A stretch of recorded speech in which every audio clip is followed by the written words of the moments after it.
Home loans ಗೃಹ ಸಾಲ ಮಾಡಿದವರು ನೋಡಲೇಬೇಕಾದ ವಿಡಿಯೋ.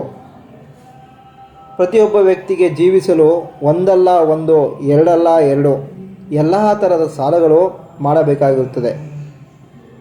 ಹಿರಿಯರು ಹೇಳಿದಂಗೆ ಸಾಲ ಮಾಡಿ ತುಪ್ಪ ತಿನ್ನು ಎನ್ನುವ ಮಾತು ನನಗೆ ನೆನಪಾಗುತ್ತದೆ. ಒಬ್ಬ ವ್ಯಕ್ತಿಗೆ ಜೀವನದಲ್ಲಿ ಗೃಹ ಸಾಲ, ಬಡ್ಡಿ ಸಾಲ, ವಾಹನ ಸಾಲ ಹೀಗೆ ಹಲವಾರು ರೀತಿಯಲ್ಲಿ ಸಾಲ ಮಾಡಿ ಜೀವನದಲ್ಲಿ ತುಂಬ ಜಿಗುಪ್ಸರಾಗಿರುತ್ತಾರೆ. ಸಾಕಪ್ಪ ಸಾಕು, ಸಾಲದಿಂದ ಮುಕ್ತರಾದರೆ ಸಾಕು ಎಂದು ಚಟಪಟಾಯಿಸುತ್ತಿರುತ್ತಾರೆ. ಇಂಥವರಿಗೆ ಈ ವಿಡಿಯೋ. ಹಾಯ್, ನಾನು ಗುರು. ನೈಸ್ ಗುರು ಮಾತು ಯೂಟ್ಯೂಬ್ ಚಾನಲ್ಗೆ ಸ್ವಾಗತ. ಇಂದು ಹೋಮ್ ಲೋನ್ ಗೃಹ ಸಾಲ ಪಡೆದವರು ನೋಡಲೇಬೇಕಾದ ವಿಡಿಯೋ ನಿಮ್ಮ ಮುಂದೆ ವಿಡಿಯೋದ ಮುಖಾಂತರ ತಿಳಿಸುತ್ತೇನೆ.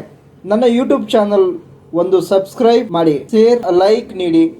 ಈ ವಿಡಿಯೋವನ್ನು ಇನ್ನೊಬ್ಬರಿಗೆ ಯೂಸ್ ಹೊಂದಬಹುದು ಎಂದು ನನ್ನ ಆಶಯ. ನೀವು ಹೋಮ್ ಲೋನ್ ಮನೆ ಸಾಲ ಪಡೆದಿದ್ದೀರಾ? ಅದಕ್ಕೆ ನೀವು ಸಾಲ ಮರುಪಾವತಿ ಮಾಡಿರ್ತೀರಿ. ಆಗ ನಿಮ್ಮ ಮನೆ ಸಾಲದ ಭದ್ರತೆಗೆ 5 ಕೆಲಸಗಳು ನೀವು ಮಾಡಲೇಬೇಕು. ನೀವು ಸಾಲ ಮರುಪಾವತಿ ಮಾಡಿದ ಮೇಲೆ ನೀವು ಸಾಲ ತೀರಿ ಹೋಯಿತು, ನಾವು ಇವಾಗ ನಿಶ್ಚಿಂತರಾಗಿ ಇರಬಹುದು ಎಂದು ತಿಳಿದಿದ್ದರೆ ಅದು ನಿಮ್ಮ ತಪ್ಪು. ಮನೆ ಸಾಲ ತೀರಿಸಿದ ಮೇಲೆ ನಿಮ್ಮ ಆರ್ಥಿಕ ಪರಿಸ್ಥಿತಿಯನ್ನು ಸುಧಾರಿಸಲು ಈ ಮುಖ್ಯ ಕೆಲಸಗಳು ಮಾಡಲೇಬೇಕು. ಇಲ್ಲವಾದರೆ ಮುಂದೆ ಜೀವನದಲ್ಲಿ ಪಶ್ಚಾತ್ತಾಪ ಪಡಬೇಕಾಗುತ್ತದೆ. 1. ಸಾಲ ತೀರಿಸಿದ ಮೇಲೆ ನೀವು ಗೃಹ ಸಾಲ ಪಡೆಯುವಾಗ ಇಟ್ಟ ದಾಖಲೆಗಳು, ಒರಿಜಿನಲ್ ದಾಖಲೆಗಳು ವಾಪಸ್ ಪಡೆಯಬೇಕು. ನೀವು ನಿಮ್ಮ ಆಸ್ತಿಯ ಎಲ್ಲ ಮೂಲ ದಾಖಲೆಗಳು ಬ್ಯಾಂಕಿಗೆ ನೀಡಿರುತ್ತೀರಿ. ಸಾಲದ ಮರುಪಾವತಿ ಆದ ಮೇಲೆ ಮೂಲ ದಾಖಲಾತಿಗಳು ಬ್ಯಾಂಕಿನಿಂದ ನೀವು ವಾಪಸ್ ಪಡೆಯಬೇಕು. 2. ಕ್ಲಿಯರೆನ್ಸ್ ಸರ್ಟಿಫಿಕೇಟ್ ಪಡೆಯಬೇಕು. ಬ್ಯಾಂಕಿನಲ್ಲಿ ಗೃಹ ಸಾಲ ಪಡೆಯುವಾಗ ಆಸ್ತಿಯ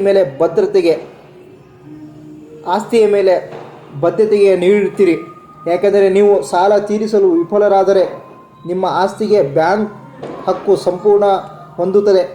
ಅದಕ್ಕಾಗಿ ಯಾವಾಗ ಬ್ಯಾಂಕ್ ಗೃಹ ಸಾಲ ತೀರಿಸಿದ ಮೇಲೆ ಎನ್ಕಂಬರೆನ್ಸ್ ಸರ್ಟಿಫಿಕೇಟ್ ಪ್ರಮಾಣಪತ್ರ ಪಡೆಯಬೇಕು.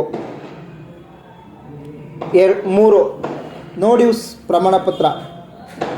ನೋ ಡ್ಯೂಸ್ ಪ್ರಮಾಣಪತ್ರ ಎಂದರೆ ನೀವು ಬ್ಯಾಂಕಿನಿಂದ ಪಡೆದ ಸಾಲ ಸಂಪೂರ್ಣವಾಗಿ ತೀರಿಸಿದ್ದೀರಿ ಎಂದು ದೃಢೀಕರಣವಾಗಿರುತ್ತದೆ.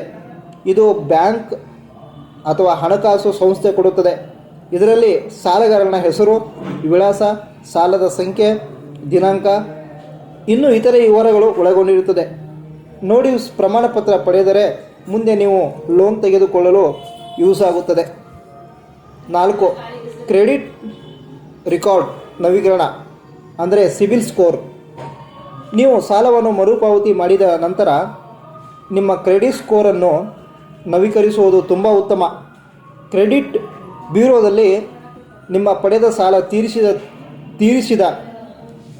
ತೀರಿಸಿದಿರಿ ಎಂದು ಮಾಹಿತಿ ನೀಡಬೇಕು. ಇದು ಮುಂದಿನ ಜೀವನದಲ್ಲಿ ಸಾಲ ಪಡೆಯಲು ಸಹಾಯ ಆಗುತ್ತದೆ. ನಿಮ್ಮ ಆರ್ಥಿಕ ಸ್ಥಿತಿಗೆ ನೆರವಾಗುತ್ತದೆ. ಜೀವನದಲ್ಲಿ ಉನ್ನತಿ ಹೊಂದುವಲ್ಲಿ ಇವೆಲ್ಲ ನಿಮಗೆ ಕಾರಣವಾಗುತ್ತದೆ. ವಂದನೆಗಳೊಂದಿಗೆ.